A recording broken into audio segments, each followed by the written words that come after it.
എല്ലാവർക്കും സ്വാഗതം. അങ്ങനെ ദീപാവലി എത്തിക്കഴിഞ്ഞു. ദീപാവലി എന്ന് പറയുമ്പോൾ തന്നെ പലതരം സ്വീറ്റ്സ് ആണ് നമുക്ക് ഓർമ്മ വരുന്നത്. അപ്പോൾ എളുപ്പത്തിലും അധികം മധുരമില്ലാതും നമ്മുടെ വീട്ടിലുള്ള ചേരുവകൾ വെച്ചുകൊണ്ട് മാത്രം ഉണ്ടാക്കിയെടുക്കാൻ പറ്റുന്ന നല്ല അടിപൊളി ഒരു സ്വീറ്റ് റെസിപ്പിയുമായിട്ടാണ് വന്നിരിക്കുന്നത്. അപ്പോൾ എങ്ങനെയാണെന്ന് കണ്ടു നോക്കാം.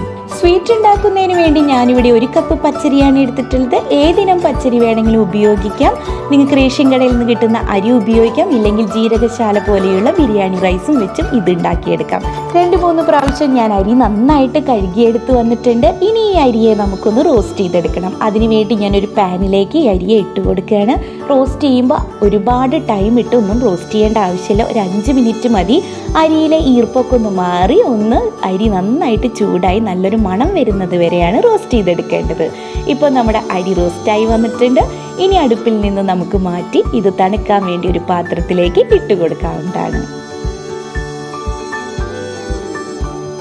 ഇപ്പം അരിയെ ഞാനൊരു പാത്രത്തിലേക്ക് മാറ്റി ഇത് ഇവിടെ ഇരുന്ന് തണുത്ത് വരട്ടെ. അപ്പോഴേക്കും നമുക്കൊരു പാൻ അടുപ്പത്ത് വെച്ച് 500 മില്ലി ഫ്രഷ് പാലാണ് ഞാൻ ചേർത്ത് കൊടുക്കുന്നത്.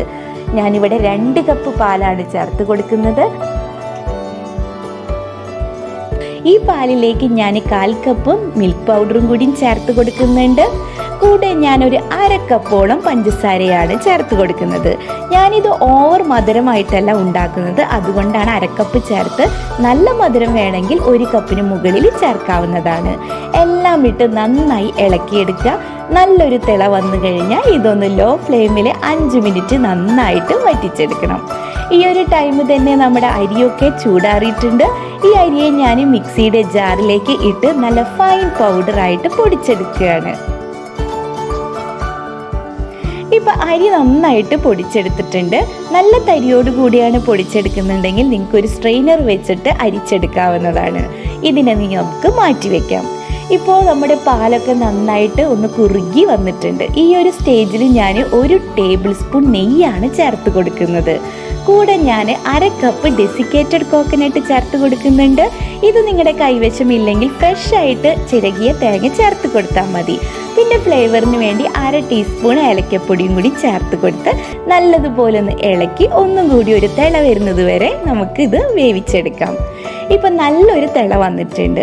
ഈ ഒരു ടൈമിൽ നമ്മൾ പൊടിച്ചു വെച്ചിരിക്കുന്ന അരിപ്പൊടിയാണ് ചേർത്ത് കൊടുക്കുന്നത്. അരിപ്പൊടി ചേർത്ത് കൊടുക്കുമ്പോൾ ഫ്ലെയിം നന്നായിട്ട് ലോ ഫ്ലെയിമിൽ ഇടാൻ ശ്രദ്ധിക്കണം. ഇനി കട്ടയില്ലാതെ നന്നായിട്ട് ഈ പാലിൽ കിടന്ന് അരിപ്പൊടി വാട്ടിയെടുക്കുകയാണ് ചെയ്യുന്നത്. കട്ടയില്ലാതെ എടുക്കാൻ വേണ്ടി ഇതുപോലെ ഒരു വിസ്ക് വെച്ചിട്ട് നന്നായിട്ട് നിങ്ങൾക്ക് മിക്സ് ചെയ്തെടുക്കാം. ഒരു 2 മിനിറ്റിനുള്ളിൽ തന്നെ ഇത് നന്നായിട്ട് പാത്രത്തിൽ നിന്ന് വിട്ട് വരുന്നൊരു സ്റ്റേജ് ആയി കിട്ടും. അതാണ് നമ്മുടെ കറക്റ്റ് കൺസിസ്റ്റൻസി. ഇപ്പം നമ്മുടെ മാവ് പാത്രത്തിൽ നിന്ന് നന്നായിട്ട് വിട്ട് വന്നിട്ടുണ്ട്. ഈ ഒരു രീതിയിലാണ് ആക്കിയെടുക്കേണ്ടത്. ഇപ്പം നമ്മുടെ സ്വീറ്റിൻ്റെ മിക്സ് ശരിയായിട്ടുണ്ട്. ഇത് കറക്റ്റാണ്. പക്ഷെ ഞാനിത് 2 ലെയറായിട്ടാണ് എടുക്കുന്നത്. അതുകൊണ്ട് തന്നെ ഒരു 1/4 ഭാഗം ഞാൻ എടുത്ത് മാറ്റി വെക്കുകയാണ്. ഒരു 1/4 ഭാഗം പാനിൽ തന്നെ വെച്ചെടുക്കുകയാണ്. അപ്പോൾ 2 ലെയർ ഉണ്ടാക്കിയെടുക്കാൻ വേണ്ടി ഞാൻ കൊക്കോ പൗഡറാണ് യൂസ് ചെയ്യുന്നത്. 2 ടേബിൾ സ്പൂൺ കൊക്കോ പൗഡറിലേക്ക് കുറച്ച് പാലും കൂടി ചേർത്ത് നല്ലതുപോലെ കട്ടയില്ലാതെ കലക്കിയെടുക്കുകയാണ്.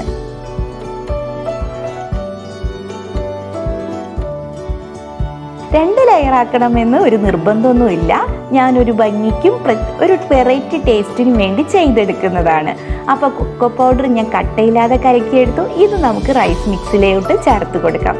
ഇനി ഇത് റൈസ് മിക്സുമായിട്ട് നന്നായിട്ട് യോജിപ്പിച്ച് വറ്റിച്ചെടുക്കണം. വീണ്ടും നമുക്ക് പാത്രത്തിൽ നിന്ന് വിട്ട് വരുന്നൊരു സ്റ്റേജിലേക്ക് ആക്കിയെടുക്കണം. ഇനി കൊക്കോ പൗഡർ ചേർത്തത് കൊണ്ട് തന്നെ ഞാനൊരു 2-3 ഡ്രോപ്സ് വാനില എസൻസും കൂടി ചേർത്ത് കൊടുക്കുകയാണ്. അധികമൊന്നും വാനില എസൻസ് ചേർത്ത് കൊടുക്കേണ്ട, കാരണം നമ്മുടെ മിക്സ് വളരെ കുറച്ചേ ഉള്ളൂ. അപ്പോൾ എല്ലാം ഇട്ട് നന്നായിട്ട് മിക്സ് ചെയ്തെടുക്കുക. ഇപ്പം നമുക്ക് പാത്രത്തിൽ നിന്ന് വിട്ട് വന്ന നല്ലൊരു കൺസിസ്റ്റൻസി ആയിട്ടുണ്ട്. ഇനി നമുക്ക് ഈ സ്വീറ്റ് ഒന്ന് സെറ്റ് ചെയ്തെടുക്കാം. സെറ്റ് ചെയ്യാൻ വേണ്ടിയിട്ട് സെറ്റ് ചെയ്യുന്ന പാത്രത്തിലേക്ക് ഞാൻ കുറച്ച് നെയ്യ് ബ്രഷ് ചെയ്ത് കൊടുക്കുകയാണ്. സെറ്റ് ചെയ്ത പാത്രത്തിലേക്ക് നമ്മൾ ആദ്യം മാറ്റി വെച്ച പ്ലെയിൻ റൈസ് മിക്സ് ചേർത്ത് കൊടുക്കുകയാണ്. എന്നിട്ട് നന്നായിട്ട് പാത്രത്തിൽ സെറ്റ് ചെയ്തെടുക്കാം. ഒരു സ്പാച്ചില വെച്ച് നിങ്ങൾക്ക് സെറ്റ് ചെയ്തെടുക്കാം ഇതുപോലെ. ഇപ്പം നന്നായിട്ട് സെറ്റാക്കിയിട്ടുണ്ട്. ഇനി ഇതിൻ്റെ മുകളിലേക്ക് നമ്മുടെ 2ാമത്തെ ലെയറായ കൊക്കോ പൗഡർ വെച്ചുള്ള മിക്സ് ചേർത്ത് കൊടുക്കാവുന്നതാണ്. ഇതും നന്നായിട്ട് സെറ്റ് ചെയ്തെടുക്കുക.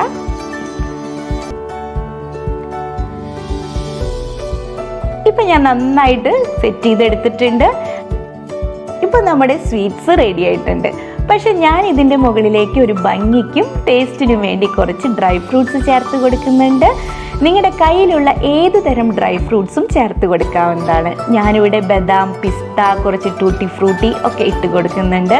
നിങ്ങളുടെ കയ്യിൽ നാടൻ റോസ്റ്റഡ് കപ്പലണ്ടി മാത്രമാണ് ഉണ്ടെങ്കിൽ അതും ചേർത്ത് കൊടുക്കാവുന്നതാണ്. ഇനിയെല്ലാം ഒന്ന് സ്പാച്ചില വെച്ച് ഒന്ന് പ്രസ് ചെയ്ത് കൊടുക്കുക. ഇപ്പം നമ്മുടെ സ്വീറ്റ് റെഡിയാണ്. പക്ഷേ ഈ സ്വീറ്റ് ഞാനിവിടെ 1-2 മണിക്കൂർ ഫ്രിഡ്ജിൽ വെച്ച് സെറ്റ് ചെയ്തതിന് ശേഷമാണ് മുറിച്ചെടുക്കുന്നത്. അങ്ങനെ ചെയ്യുമ്പോഴാണ് ടേസ്റ്റ് കൂടുതലുള്ളത്. നിങ്ങൾക്ക് ഇഷ്ടമുള്ള ഷേപ്പിൽ ഇത് കട്ട് ചെയ്ത് മുറിച്ചെടുക്കാവുന്നതാണ്. അപ്പോൾ വളരെ എളുപ്പത്തിൽ ഉണ്ടാക്കാൻ പറ്റുന്ന ഒരു സ്വീറ്റ് റെസിപ്പി തന്നെയാണ് ഇത്. നിങ്ങൾക്കൊരു തേങ്ങാ ബർഫി ആയിട്ട് കഴിക്കാൻ പറ്റുന്നതാണ്. അതുപോലെ തന്നെ ഇത് ഡബിൾ ലെയർ ആയതുകൊണ്ട് തന്നെ കൊക്കോ പൗഡറൊക്കെ ചേർത്ത കാരണം ഒരു പ്രത്യേക ടേസ്റ്റിലാണ് ഈ ഒരു സ്വീറ്റ് ഇരിക്കുന്നത്. നിങ്ങൾ എന്തായാലും ട്രൈ ചെയ്ത് നോക്കിയാലാണ് ഇതിൻ്റെ ഒരു ടേസ്റ്റ് നിങ്ങൾക്ക് മനസ്സിലാവുള്ളൂ. ഒരുപാട് നല്ല മധുരമുള്ള റെസിപ്പിയൊക്കെ ഉണ്ടാക്കുന്ന ദീപാവലി ദിവസം നിങ്ങൾക്ക് അധികം മധുരമില്ലാതെ എന്നാൽ എല്ലാവർക്കും ഇഷ്ടപ്പെടുന്ന ഈ ഒരു സ്വീറ്റ് കൂടി നിങ്ങൾ ഉണ്ടാക്കി നോക്കണം. ഉണ്ടാക്കി നോക്കിയിട്ട് നിങ്ങളുടെ വിലയേറിയ അഭിപ്രായങ്ങളും നിർദ്ദേശങ്ങളൊക്കെ എഴുതി അറിയിക്കാൻ മറക്കരുത്. നിങ്ങൾക്ക് ഈ വീഡിയോ ഇഷ്ടപ്പെട്ടിട്ടുണ്ടെങ്കിൽ ഫ്രണ്ട്സിനും ഫാമിലിക്കും ഒന്ന് ഷെയർ ചെയ്ത് ഒന്ന് സപ്പോർട്ട് ചെയ്യണേ. എല്ലാവർക്കും വീണ്ടും ദീപാവലി ആശംസകൾ പറഞ്ഞുകൊണ്ട് പുതുപുത്തൻ റെസിപ്പി വീഡിയോ ആയിട്ട് കാണും വരെ ബൈ.